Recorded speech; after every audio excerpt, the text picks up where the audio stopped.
வணக்கம். இப்போ வந்து தமிழ்நாடு மட்டும் இல்ல, இந்தியா அளவுல வந்து கொஞ்சம் அவேர்னஸ் கொண்டு வரணும்னு நம்ம எல்லாருமே வந்து ட்வீட் போட்டுட்ருக்கோம். சோஷியல் மீடியாவுல பதிவு போட்டுட்ருக்கோம். பொள்ளாச்சி செக்ஷுவல் அசால்ட் பத்தி. அதாவது ஃபேஸ்புக் மூலமா இதுவரைக்கும் வந்திருக்கிற ரிப்போர்ட்ஸ் பார்த்தீங்கன்னா, ஃபேஸ்புக் மூலமா ஒரு ட்ராவல் குரூப் மாதிரியோ அல்லது ஒரு டூரிசம் குரூப் மாதிரியோ அல்லது ஒரு ஃப்ரெண்ட்ஸ் மாதிரியோ வந்து ஃப்ரெண்ட்ஷிப் பண்ணிக்கிட்டு பெண்களை வந்து ஹேங் அவுட் பண்ணலான்னு வெளியில் கூட்டிகிட்டு போய் ஏமாற்றி ரேப் பண்ணி அதை வீடியோ எடுத்து அதை வச்சு காசு எக்ஸ்டார்ட் பண்ண மாதிரி ஃபேமிலிஸை மிரட்டின மாதிரி கேள்வி. ஸோ இந்த மாதிரி ஒரு விஷயம் தொடர்ந்து நடந்துகிட்ருக்கு அப்படின்னா நம்ம சமுதாயத்தில் பேசிக் ப்ராப்ளம் இத்தனை நாள் கழிச்சு 7 வருஷமாக நடந்துகிட்ருக்கிற இந்த விஷயம் இது வரைக்கும் நிறைய பேர் என்ன நினைக்கிறாங்கன்னா கிட்டத்தட்ட 200 பெண்கள் பாதிக்கப்பட்டிருக்கலாம் அப்படின்னு சொல்கிறாங்க. ஆனால் இது வரைக்கும் முன் வந்து கேஸ் கொடுத்தது ஒரே ஒரு பொண்ணு மட்டும்தான். அக்டோபர் மாதத்தில் மீ டூ மூவ்மெண்ட் இந்தியா முழுக்க இல்லை அதுக்கு முழுக்க அதை பற்றி உலகம் முழுக்க மீ டூ, அதாவது என்னையும் ஒருத்தர் வந்து தகாத முறையில் எங்கிட்ட நடந்துக்கிட்டாரு, இல்லை என்னை அப்யூஸ் பண்ணாங்க, இல்லை ஹெராஸ் பண்ணாங்க, மாலேஸ் பண்ணாங்க, செக்ஷுவலி அசால்ட் பண்ணாங்க, ரேப் பண்ணாங்க அப்படின்னு சொன்னால் ஜென்ரலி நம்மளோட இந்திய சமுதாயம் வந்து எல்லாரையும் நீ ப்ரூஃப் கொடு, இல்லைனா இதெல்லாம் நீ என்ன இத்தனை வருஷம் கழிச்சு சொல்கிற அப்படின்னு வந்து அசிங்கப்படுத்துகிற ஒரு சமுதாயம் தான் நம்மளுது.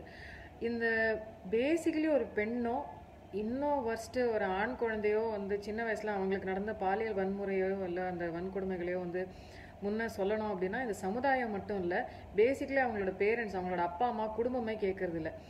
நீங்கள் ஆக்சுவலி கேட்க போனால் எனக்கு வந்திருக்கிற கதைகளில் முக்கால்வாசி சராசரி மிடில் கிளாஸ் ஃபேமிலிஸ்லேருந்து அப்பா, அண்ணா, கசின், பக்கத்து வீட்டு அங்கிள், தாத்தா, மாமா இந்த மாதிரி தான் இருக்கே தவிர அவங்க போய் அவங்க அப்பா அம்மா கிட்ட சொன்னால் உறவு, உற்றார் உறவினர், குடும்பம் ரொம்ப முக்கியம் அப்படின்னு சொல்லிட்டு இந்த குழந்தைகளை வந்து தொடர்ந்து இந்த ப்ரெடட்டர்ஸ் கையில் விடுறாங்க, அதை இக்னோர் பண்ணுறாங்க. ஸோ இந்த பிரச்சனை ஆக்சுவலி குடும்பத்துலேருந்து தான் ஆரம்பிக்குது. தயவுசெய்து இந்த வீடியோ நீங்கள் பார்த்துட்டு இருக்கீங்கன்னா please share the essence of this video. உங்களோட ஃபேமிலி எல்லாத்தையும் நீங்கள் போய் பேசுங்க. Because almost every other family has a sexual predator. நம்ம குடும்பத்தில் இருக்காதுன்னு நினைக்காதீங்க. நம்ம குடும்பம், நம்மளோட உற்றாரில் தயவுசெய்து உங்களோட ரிலேட்டிவ்ஸ், பெண்கள், ஈவன் ஆண் குழந்தைகளையும் கேளுங்க, யாரான அவங்க கிட்ட தகாத முறையில் தொட்டாங்களா இல்லை பழகினாங்களா அப்படின்னு. அப்படி இருந்ததுன்னா அவங்கள ஐசோலேட் பண்ணிடுங்க. சொல்கிற பெண்களையோ இல்லை ஆண் குழந்தைகளையோ இல்லை அவங்க வளர்ந்து ஒரு ஆண்மகனாக இருந்தாலும் இந்த வெக்கத்திலேயே பாதி பேர் சொல்கிறது இல்லை.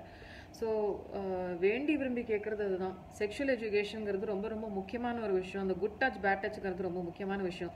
எத்தனை பெண்களை வந்து அடக்கி ஒடுக்கி அடித்து உதச்சி வளர்க்குறாங்களோ இந்த சமுதாயத்தில், ஆண் குழந்தைகளை ஆண்களை சரியாக வளர்க்குறதே இல்லை. அண்ட் சின்ன வயசு ஆண் குழந்தைகளை அவங்கள தகப்பனார்கள் இல்லைன்னா வீட்டில் இருக்கிற மற்ற இன்னும் மூத்த ஆண்களை பார்க்கும்போது அவங்களோட ஆட்டிடியூட் டுவர்ட்ஸ் மென்னை தான் வந்து கண்டினியூஸாக ஃபாலோ பண்ணுறாங்க. ஸோ இந்த டிஜிட்டல் மூலமாக இந்த மாதிரி பெண்களை வந்து அப்யூஸ் பண்ணுறதுங்கிறது பல வருஷமாக நடந்துகிட்டு தான் இருக்குது. அதனால தான் பல பெண்கள் அவங்களோட ஓன் ஃபோட்டோ ஐடென்டிட்டி வந்து முன்னாடி போடுறதில்ல. அதனால தான் வேறு யாரோட ஃபோட்டோ இல்லை ஏதான ஒரு ஸ்டாரோட ஃபோட்டோ ஏதான ஒரு பேர் தான் போட்டு அவங்க பேசுகிறாங்க. இல்லைன்னா யாரான ஏதான அசிங்கமாக பேசி, அதாவது இது செலிபிரிட்டிஸ்க்கு மட்டும்தான் நடக்கணும்னு இல்லை, எந்த பெண்ணாக இருந்தாலும் சராசரி ஆண் நிறைய பேர் வந்து சோஷியல் மீடியாவில் அவங்களோட ப்ரைவேட் பார்ட்ஸோட ஃபோட்டோ, வீடியோ அனுப்புறதெல்லாம் ரொம்ப சர்வசாதாரணமாக நடந்துக்கிட்டு இருக்கு. ஸோ இந்த பெர்வர்ஷன் நிறைய ஆண்களில், நீங்கள் ரொம்ப நார்மல் ரொம்ப நல்லவங்கன்னு நினச்சிட்டு இருக்கிற ஆண்கள்லேயே இருக்கிற ஒரு பெர்வர்ஷன். இதை சமுதாயமாக என்ன பண்ண போகிறோம் அப்படிங்கிறது தான் முதல் ஸ்டெப். என்னென்னா பேசிக்கலி இந்த செக்ஷுவல் ஹராஸ்மெண்ட் பற்றி பேசுகிறவங்கள அசிங்கப்படுத்தாமல், அப்யூஸ் பண்ணாமல், இது அவங்களோட மான பிரச்சனை இல்லைன்னு சொல்லி, தப்பு பண்ணுறவங்களுக்கு தான் இது அவமான பிரச்சனை. திருடு, கொலை, கொள்ளை அப்படின்லாம் இருக்கும்போது அந்த கிரைம்ஸில் மட்டும் தப்பு பண்ணுறவனுக்கு வந்து மானம் போகும், கஷ்டம் எல்லாமே. ஆனால் ரேப்புன்னு வந்தால், செக்ஷுவல் அசால்ட், பாலியல் வன்கொடுமை, அந்த மாதிரி சில விஷயங்கள்னா மட்டும் பெண்களோட தப்பு இல்லவே இல்லைங்கிற போது கூட சாதாரணமாக ரோட்டில் போயிட்டு இருக்கும்போது யாரான அவங்கள வந்து மிஸ்பிஹேவ் பண்ணால் கூட அது அவங்களோட தப்பாயிடுது. நீ என்ன ட்ரெஸ் போட்டுக்கிட்டு இருந்த, தலையை விரிச்சு விட்டியா, ஸ்லீவ்லெஸ் போட்டியா, ஷார்ட்ஸ் போட்டியா, நீ இப்படி இருக்கிறதுனால வெள்ளத்தோல், மாநிறத்தோல் இந்த மாதிரி தான் இருக்கேன், நீ மினிக்கிட்டு போகிற, இப்படிலாம் நம்மளோட சமுதாயத்தில் ரொம்ப கேவலமாக சர்வசாதாரணமாக சொல்கிற பெண்களை வந்து அவமானப்படுத்தக்கூடிய விஷயம் இது. வீட்டிலேயே பெற்றோர்களாலேயே சம்டைம்ஸ் அம்மாவே சொல்கிற ஒரு விஷயம். நீ நெயில் பாலிஷ் ஒரு பொண்ணு போட்டுச்சுன்னா யாரை அட்ராக்ட் பண்ண ட்ரை பண்ணுற, எங்கே மினிக்கிட்டு போகிற அப்படின்னு வந்து வீட்டில் இருக்கிற பாட்டி, அம்மா, சித்தி, பெரியம்மா இந்த மாதிரி தான் முதல்ல கேட்பாங்க. இது வந்து இதனால வந்து அவங்க நெயில் பாலிஷ் போடுறாங்களோ போடலையோ இதனால வந்து யூனோ அசால்ட்டோ அப்யூஸோ கம்மியாக போகுது இல்லை. ஆண்களை எப்படி திருத்தலான்னு இத்தனை வருஷத்துல வந்து எந்த குடும்பத்திலையும் பார்க்கல போல இருக்கு, சமுதாயத்திலையும் பார்க்கல. அண்ட் இன்னொரு விஷயம் சொல்ல விரும்புகிறேன். Sexual abuse, sexual assault, rape இந்த மாதிரி எந்த ஒரு விஷயமா இருந்தாலும் சம்டைம்ஸ் ஒரு பெரிய ஒரு நேஷ்னல் ஈவெண்ட் நடக்க போகுது, தேசிய அளவில் ஏதாவது ஒரு விஷயம் நடக்க போகுது, எலெக்ஷன் வரப்போகுது, இல்லை பை எலெக்ஷன் வரப்போகுது, அந்த மாதிரிலாம் இருந்தால் உடனே இதை பிரபலப்படுத்தி அப்போ மட்டும் அதை பற்றி பேசி அப்போ மட்டும் அதை பற்றி எல்லா கட்சிக்காரர்களும் எல்லா கட்சிகளும் எல்லாருமே சண்டை போட்டுக்கிட்டு எல்லாம் பண்ணுறாங்களே தவிர நிஜமாக பெண்களோட சேஃப்டிக்காகவோ இல்லை அவங்க ஸ்கூல், காலேஜ், ஆர்கனைசேஷன், வீடுகள், இல்லை political party or any thing for that matter அதில் வந்து ஐசிசி செட்டப் பண்ணி செக்ஷுவல் ஹராஸ்மெண்ட்டுக்காக சரியான ஸ்டெப்ஸ் எடுத்திருக்காங்களா அப்படின்னா இருந்திருக்காது. மீ டூ நடந்து நான் வந்து என்னோட எக்ஸ்பீரியன்ஸஸை முன்வைத்த போது யாரெல்லாம் வந்து என்னை கேலி கூத்தாடி வேசின்லாம் சொன்னாங்களோ, நேற்று கூட ஒருத்தர் வந்து ஒரு பர்டிகுலர் பொலிட்டிக்கல் பார்ட்டியை சேர்ந்தவர் வந்து என்ன வேசின்னு சொன்னார். மீ டூக்கு நாடமாக நின வேசி அப்படின்னு அவர் யூஸ் பண்ண வார்த்தை வேசிக்குங்கிறது வந்து ரொம்ப வேற மாதிரி வார்த்தை. அதை நான் ட்விட்டரில் கூட போட்டிருக்கேன். பட் த திங் இஸ் இவங்களே தான் வந்து பொள்ளாச்சி ரேப்காக நியாயம் கேட்குறேன் வேசி அப்படின்னு. அதாவது ஒரு பெண்ணை வந்து வேசி, நான் வந்து யார் எங்கிட்ட மிஸ்பிஹேவ் பண்ணாங்கன்னு சொன்ன ஒரு பொண்ணு, ஆனால் என்ன வேசின்னு சொல்லி அவங்க வந்து மற்ற பெண்களுக்காக வந்து நியாயம் வாங்கி கொடுக்குறாங்க அப்படின்னா எனக்கு சிரிப்பு தான் வந்துச்சு. ஏன்னா இந்த மீட்டூ பற்றி ஜோக் பண்ண வந்து அவங்கள சம்மந்தப்பட்ட ஆண்கள் வந்து சம்மந்தப்படாத வரைக்கும் அவங்களுக்கு ஓகே, ஆனால் அவங்கள சம்மந்தப்பட்ட ஆண்கள்னு வந்துட்டா வாயில வராத வார்த்தை எல்லாம் வருது. So end of the day as a society I am only requesting you all this. இன்னைக்கு இந்த பொள்ளாச்சி செக்ஷுவல் அசால்ட் கேஸில் மிகப்பெரிய பிரச்சனை என்னென்னா, நூற்றுக்கணக்கான நிறைய பெண்கள் அப்படின்னு இருந்தால் கூட ஒரே ஒரு பெண் தான் வந்து கேஸ் கொடுக்கறதுக்கு முன் வந்திருக்கு. மீதி பேர் வந்து கேஸ் எல்லாம் கொடுக்க ஃபோர்ஸ் பண்ணிங்கன்னா நாங்கள் சூசைட் பண்ணிக்கோம் அப்படின்லாம் மிரட்டுறாங்களாம். போலீஸ்க்கு முன் வந்து கேஸ் கொடுத்தா தான் உண்டு. போலீஸ்க்கு கேஸ் கொடுக்காம இருக்கிறதுக்கு மிகப்பெரிய காரணம் இந்த சமுதாயம். இந்த சமுதாயம் பெண்களை தான் அசிங்கப்படுத்துது, ஆண்களை அசிங்கப்படுத்துறது இல்லை. ஸோ இது எப்படி நம்ம வந்து பெண்களுக்கோ இல்லை விக்டிம்ஸ்க்கோ தைரியம் ஊட்டுவோம், எப்படி அவங்கள வந்து தைரியமாக போய் போலீஸ் கேஸ் கொடுங்க, சொசைட்டி உங்களுக்கு என்ன உங்களை இழிவுபடுத்தாது, உங்களோட ஃப்யூச்சர் பாதிக்காது. ஏன்னா இந்த மாதிரி ஒரு கேஸ் போய் ஃபைல் பண்ணி இந்த கேஸ் ஒரு 10 வருஷம் 15 வருஷம் ஓடி அப்புறம் அந்த பெண்ணுக்கு கல்யாணம் ஆகுமா, குடும்பம் செட்டில் ஆகுமா, சரியான கணவர் கிடைப்பாரான்னு இந்த மாதிரி லட்சக்கணக்கான பிரச்சனை இருக்குது. அது மட்டும் போதாதுன்னு இங்கே சில அழுகிய தமிழ் மகன்கள் வந்து பொள்ளாச்சி கோயம்புத்தூர்லேருந்து பொண்ணு எடுக்காதீங்கப்பா, எல்லாமே டேமேஜ் பீஸ் அப்படின்னு ஒரு போஸ்ட் பார்த்தேன். அந்த 2 ஸ்க்ரீன்ஷாட்டையும் நான் அப்புறம் சேர்க்குறேன். இன்னொருத்தர் என்னடான்னா என்ன, யார் படுத்தா, நீ படுத்தியா அவனாவே வந்து படுத்தானா அப்படின்னு வந்து ஒரு பட்டிமன்றம் வைக்கலான்னு இன்னொரு ஆண்மகன். இதெல்லாம் தமிழில் பதிவு பண்ணுற போஸ்ட். ஸோ தமிழ் சோஷியல் மீடியாவில் இந்த மாதிரி பெண்களை வந்து இழிவுபடுத்திக்கிட்டே இருக்கிற மாதிரி போஸ்ட் போட்டுக்கிட்டு கேலி கூத்தாடிட்டு இருந்தா எப்படி தமிழ் சமுதாயம் வந்து ரொம்ப ஒரு முற்போக்கான ஒரு சமுதாயம்னு சொல்றாங்கன்னு தெரியல. ஏன்னா முக்காவாசி ஆண்கள் இப்படி தான் வந்து போஸ்ட் போட்டுக்கிட்டு இருக்காங்க. அண்ட் இத்தனை நாளில் அதாவது ஒரு பெண் வந்து ஒரு ஆணை நம்பி போகிறாங்க அப்படின்னா, அதாவது இந்த காலத்தில் வந்து ஒரு ஆண் மகனை நம்புறதே பெரிய விஷயம். எங்கே பார்த்தாலும் கேங் ரேப்பு அப்படி இப்படி நடக்கும்போது ஒரு ஃப்ரெண்டாக ஒரு பெண் ஒரு ஆணை நம்பக்கூடாதா, இல்லை ஒரு அண்ணாவா நம்பக்கூடாதா? அந்த வீடியோவை யாரெல்லாம் பார்த்தீங்களோ அந்த பொண்ணு அண்ணா அண்ணா அண்ணான்னு கதறுது. ஆனாலும் வந்து ஒரு செக்ஷுவல் அசால்ட் நடந்ததுன்னு ஒரு வீடியோ ரிலீஸ் பண்ணி ஒரு கதற ஒரு பெண்ணோட குரலை கேட்டால் மட்டும்தான் சில பேரால நம்பவும் முடியுது. அது இன்னொரு அவலம். ஆனால் பரவாயில்ல, அதனாலேயாவது ஏதாவது ஒன்று நடக்குதான்னு பார்ப்போம். நெவர்தலெஸ் இந்த மாதிரி ஒரு வீடியோ இல்லை இந்த மாதிரி ஒரு ஆவணம், ஒரு எவிடன்ஸ் வேண்டியிருக்கு. முக்கால்வாசி பெண்களுக்கு அவங்களுக்கு நடந்த செக்ஷுவல் அப்யூஸ்க்கோ அசால்ட்டுக்கோ எவிடன்ஸ் இருக்காது. அண்ட் அப்படி இருந்தாலும் அதை வந்து அவங்க வச்சுக்கணும்னு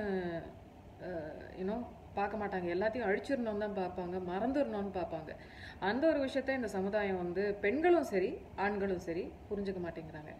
இது அவங்கவுங்களுக்கு நடந்துட்டு தான் புரியும். அதனால தான் சில ஆண்கள் பயங்கரமாக வந்து கேள்வி. இப்போ கூட என்ன ஒரு தமிழ் ப்ரொஃபஸர் வந்து கேட்டார், என்ன நீ இத்தனை வருஷம் கழிச்சு ஏன் சொன்னேன் அப்படின்னா, எத்தனை வருஷம் கழிச்சு சொன்னாலும் சொன்னது என்ன தப்பு நடந்ததுன்னு எத்தனை வருஷம் கழிச்சு சொன்னா என்ன தப்புங்கிறது எனக்கு புரியல.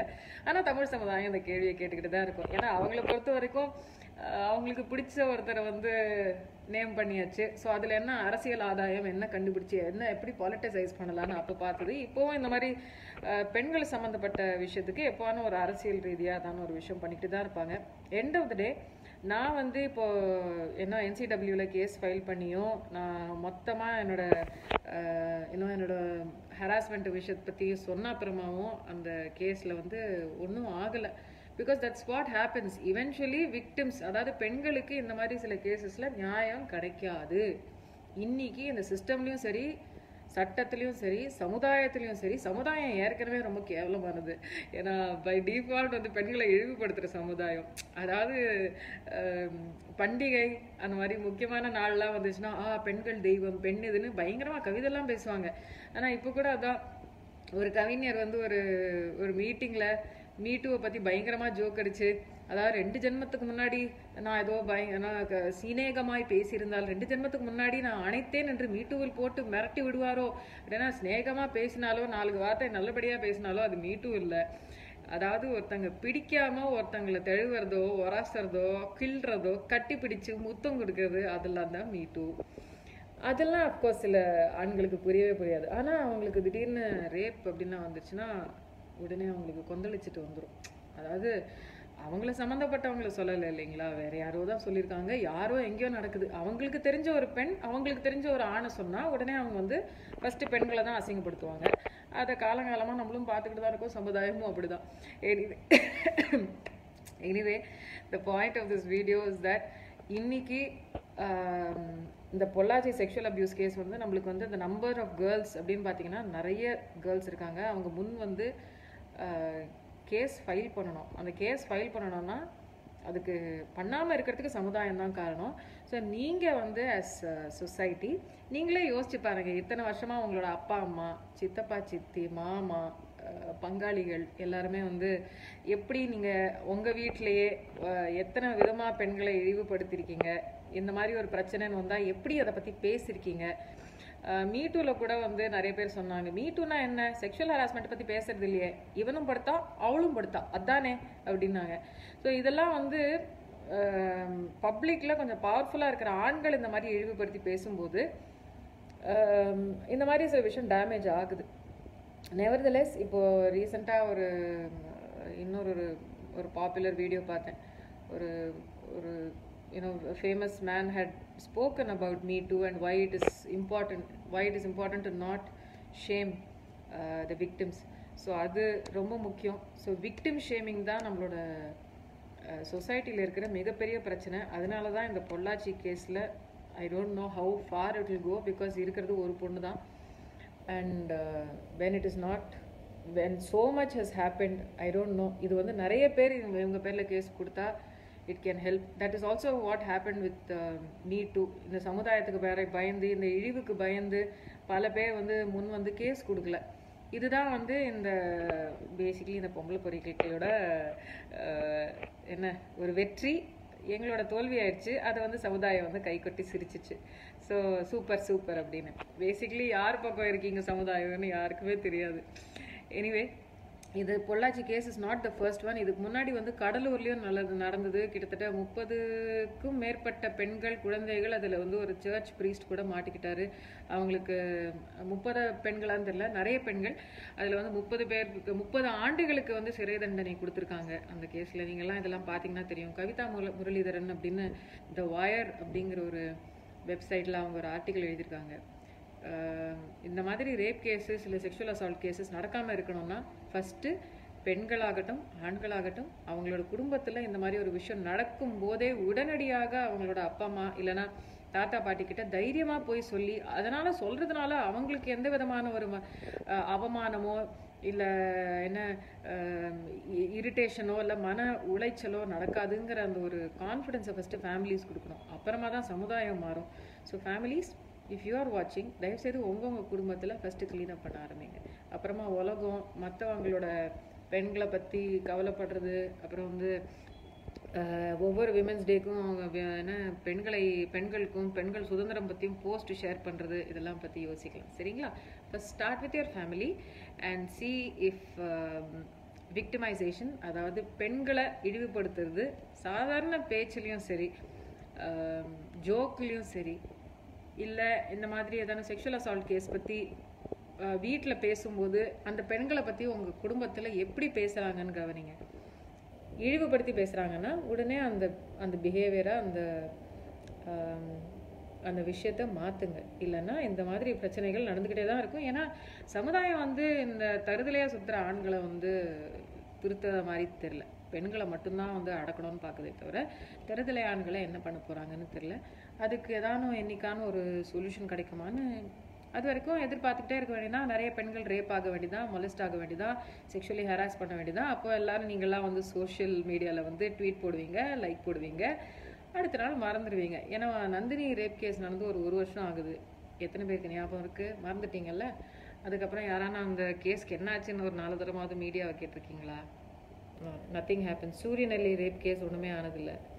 So there is a lot like this. End of the day women don't get any justice.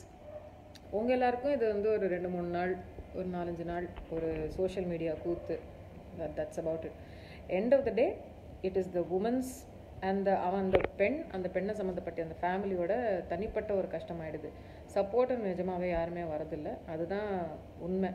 அது மாறணும் அப்படின்னா ஒவ்வொரு குடும்பமும் மாறணும், ஒவ்வொரு தனிநபரும் மாறணும், ஆண்களை அடித்து வளர்க்கணும். அதுதான் முக்கியம். Anyway, thank you very much. See you later.